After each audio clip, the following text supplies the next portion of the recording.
Romanticismo alemán. Se conoce como movimiento cultural que se desarrolló desde las últimas décadas del siglo XVIII y se prolongó durante gran parte del siglo XIX. Surgió principalmente en Alemania y se extendió a otros países de Europa y América. El romanticismo se caracterizó por la exaltación de la libertad, la individualidad, la subjetividad y la sentimentalidad. El romanticismo defiende la libertad por sobre todas las cosas, tanto en lo emocional, social, político y económico, rescatando así el nacionalismo. Rompe con las ideas de la Ilustración y el neoclasicismo. Principales representantes: Johann Wolfgang Goethe.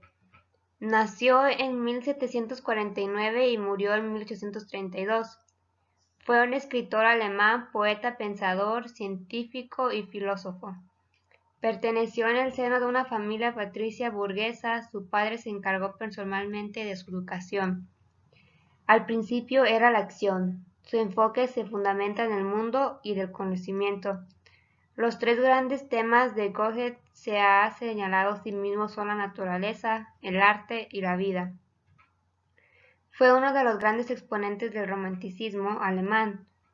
Una de sus obras fueron Wetter y Tempestad y Arrebato. Cultivó todos los géneros literarios y orientó el prerromanticismo alemán. El sentido histórico solo se daba por la conjunción de tres elementos, que eran intuición, sentimientos y pensamiento. Goethe frisaba en lo contradictorio y en lo armónico, en lo simple y en lo inmenso, en lo misterioso y en lo manifiesto. Friedrich Schleiermacher nació el 21 de septiembre de 1768 en Breslau, Alemania, en el seno de una familia reformada y pietrista. Schleiermacher tuvo su propia evolución personal en la búsqueda de Dios, llegando a convertirse en el iniciador de una nueva era en la historia de la teología. Su perspectiva era más racional, ilustrada que pietista. Fue predicador en Landsberg, predicó en el espíritu de la Ilustración cristiana una fe razonable, el perfeccionamiento moral y a Jesús como modelo de la vida recta. Había dicho no al pietismo, pero también al racionalismo. Una de sus obras fue sobre la religión, discurso a sus menospreciadores cultivadores. Decía que la religión era necesario para la naturaleza del hombre. Para Schleiermacher, religión no es ciencia, no es intentar definir el universo como hace la metafísica. Tampoco es moral. El objeto de la religión es autónomo, primogenio, individuable, inmediato. Religión es vivencia, es estar movido por el mundo de lo eterno. Es percibir a Dios como el ser absoluto y eterno. Schleiermacher se asegura de distinguir la religión tanto de la metafísica como la ética. Religión no es ni conocimiento teórico ni moralidad. Es sentimiento, sentimiento de la dependencia de lo infinito. Religión para él era experiencia y comunidad, y defendía la separación entre la Iglesia y el Estado. Friedrich Schelling nació en Alemania en 1775 y falleció en Suiza en 1854. Formó parte de la reacción crítica contra la filosofía de la razón o negativa de Hegel. Una de sus obras fue Ideas para una filosofía de la naturaleza y Sistema del idealismo trascendental.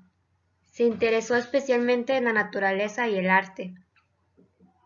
Considera que la vida inorgánica también está dotada de organización y evolución. Construyó su propio concepto de lo que es infinito. Para él es absoluta identidad de sujeto y objeto, de espíritu y naturaleza. Schelling escribe en relación con su filosofía del arte: el universo está en Dios como absoluta obra de arte y como eterna belleza.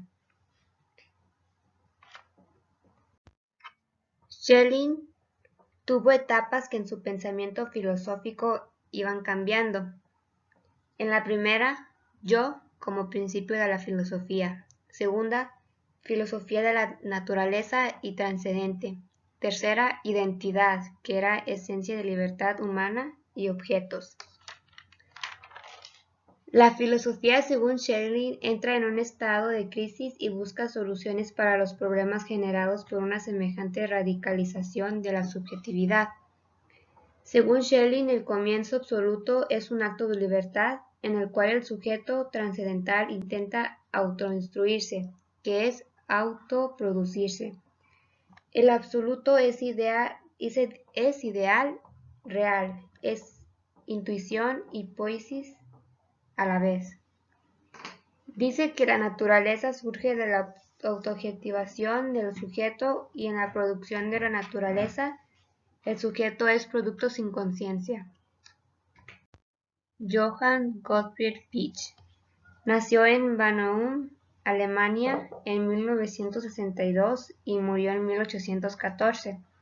Era hijo de un pobre tejedor. En 1798 publicó un ensayo que declaraba que el orden moral del mundo es Dios y que no hay otro Dios. A pesar de su firme negación de la acusación de ateísmo, fue destituido de la universidad. Fichte consideraba que la filosofía no es algo que exista independientemente de nosotros y de nuestra intervención, sino que debe ser producido la libertad de nuestro espíritu. Una de sus obras fue La doctrina de la ciencia, que es idealismo y dogmatismo. Idealismo son representaciones acompañadas del sentimiento de necesidad, son producto de la inteligencia, y dogmatismo son producto de algo existente en sí mismos. Según Fichte, estos son los únicos sistemas filosóficos posibles. Fichte deriva todo conocimiento filosófico del único principio de la conciencia del yo indivisible, que postula su propio ser en distinción de un no yo divisible. Su ética se basa en la absoluta libertad yo como ser inteligente. Yo se determina a sí mismo, es decir, infinito. Yo sujeto absoluto es este ser que existe simplemente. Para Fichte, un sistema filosófico no es un utensilio muerto que puede dejarse tomarse según se nos antoje, sino que está relacionado por el alma de la persona que lo posee. Para Fichte, la religión se reduce a la fe en el orden moral del universo, lo que desemboca en una afirmación positiva de la inmortalidad sobre la base de que ningún yo, por medio del cual el acto de la conciencia haya llegado el ser real, puede perecer.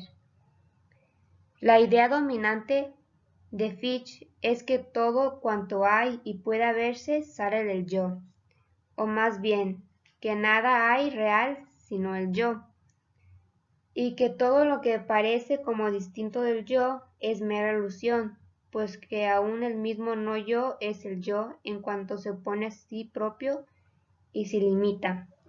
No yo es algo que no existe y fuera de lo que no hay nada. Y como ya he mencionado, yo se determina a sí mismo como algo infinito.